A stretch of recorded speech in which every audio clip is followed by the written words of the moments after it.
Ay mga ka-chill, itry naman po natin ito yung Twilight Night Market. Malapit po sa Union Metro Station. Opposite po siya ng McDonald Aguirre. Very nice ang night market na to dahil maaliwala, spacious, may entertainment, at may wifi pa daw sila which is hindi naman namin ginamit. So anyway mga ka-chill, nag-try tayo dito sa sikat na Pansit Malabad.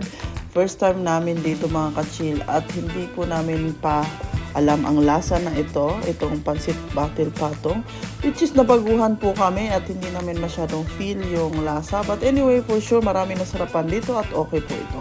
Itong Kali 88, nag-try din po kami ng kanilang famous chicken at itong dinakdakan.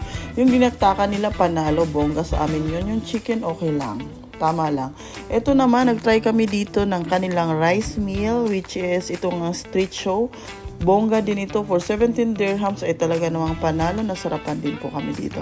Itong white clock na to ay ang sarap ng mga kakanin. Bongga talaga.